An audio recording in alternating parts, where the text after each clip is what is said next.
ചപ്പാത്തിയും മുട്ട റോസ്റ്റും കേട്ടോ. നമുക്ക് നല്ല ടേസ്റ്റാണ്. അപ്പോൾ എല്ലാവരും ഉണ്ടാക്കി നോക്കണേ. ഒരു നല്ലൊരു മുട്ടക്കറി ഉണ്ടാക്കാം കേട്ടോ. ഇന്നത്തേതൊരു നല്ല ഒരു മുട്ടക്കറിയാണ്, മസാലയൊന്നും ഇല്ലാതെ. അതിന് വേണ്ടുന്നതാണ് നമുക്ക് പച്ചമുളക്. ഇതൊരു 3 പച്ചമുളക്, ഒരു കഷ്ണം ഇഞ്ചി സ്ലൈസായിട്ട് അരിഞ്ഞത്, പിന്നെ വെളുത്തുള്ളി ഒരു 5 അല്ലി വെളുത്തുള്ളി, പിന്നെ ഒരു സ്പൂൺ ഉപ്പ്, മഞ്ഞൾപ്പൊടി, പിന്നെ മുളക് പൊടി 1.5 സ്പൂൺ ഞാൻ എടുത്തിട്ടുണ്ട്. ഇപ്പോൾ റോസ്റ്റ് ആയതുകൊണ്ട് കേട്ടോ. പിന്നെ ആവശ്യത്തിനുള്ള വേപ്പില ഒന്ന് തൊലി കളയാൻ വേണ്ടിയിട്ട് ഒന്ന് ചൂടാക്കി എടുക്കാം കേട്ടോ. 5 സബോളയാണ് സ്ലൈസായിട്ട് അരിഞ്ഞത്. ഈ സബോളയിലേക്ക് കുറച്ച് വേഗം വാടാനായിട്ട് കുറച്ച് ഉപ്പിട്ടിട്ട് തിരുമ്മി വയ്ക്കാം കേട്ടോ. നമുക്ക് ഈ സബോള നന്നായിട്ട് ഒന്ന് ഞരടി വയ്ക്കാം. പെട്ടെന്ന് വാടാൻ വേണ്ടിയിട്ട് ഉപ്പിട്ടിട്ട് തിരുമ്മിയിട്ട് നമ്മൾ വാട്ടി കഴിഞ്ഞ് കഴിഞ്ഞാൽ പെട്ടെന്ന് വാടി കിട്ടും കേട്ടോ.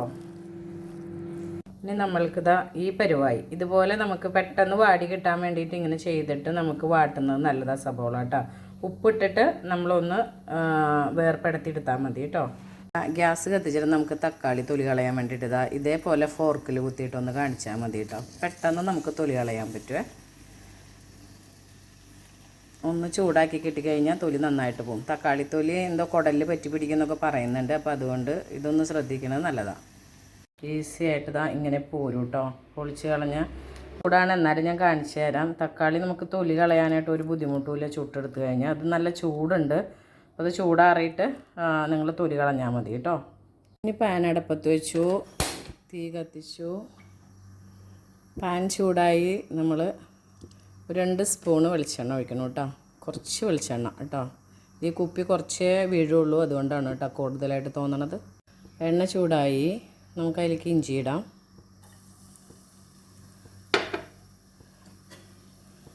വെളുത്തുള്ളി ഇടാം. പച്ചമുളക് ഇളക്കാം കേട്ടോ. നന്നായിട്ട് മൂക്കുന്നത് വരെ നമുക്കൊന്ന് ഇളക്കാം കേട്ടോ. പച്ചമണം മാറുന്നത് വരെ ഒന്ന് ഇളക്കണം കേട്ടോ. തീമ് കുറച്ച് വയ്ക്കാം. കുറച്ച് വേപ്പില ഇടാം കേട്ടോ. ഈ കരിവെത്തുമ്പോൾ നമുക്കതിലേക്ക് സബോള ഇടാം കേട്ടോ. നമുക്കൊന്ന് നന്നായിട്ട് ഇളക്കാം. ഇത് ഈ സബോള പെട്ടെന്ന് വാടും, കാരണം നമ്മൾ ഓരോന്നായിട്ട് ചെയ്തത് കൊണ്ട് കേട്ടോ. ഓക്കെ, ഇനി ഒന്ന് ഇളക്കി നന്നായിട്ടൊന്ന് വഴറ്റി ആ പച്ച മണം പോകണം സബോളയുടെ കേട്ടോ. ഇതാ ഇതേപോലെ നമുക്ക് വാടി കിട്ടും കേട്ടോ. അപ്പോൾ നമുക്കിനി മുളക് പൊടിയും മഞ്ഞൾപ്പൊടിയും കൂടി ഇടാം കേട്ടോ. അങ്ങനെ ഇതാ ഈ പരുവാകുമ്പോൾ നമ്മൾക്ക് മഞ്ഞൾപ്പൊടിയും മുളക് പൊടിയും കൂടി ഇടാം കേട്ടോ. ഇതേ മഞ്ഞൾപ്പൊടി, പിന്നെ ആവശ്യത്തിനുള്ള മുളക് പൊടി. ഇതൊന്ന് പച്ചക്കുത്ത് പോകണ വരെ ഒന്ന് ചൂടാക്കി എടുക്കണം കേട്ടോ.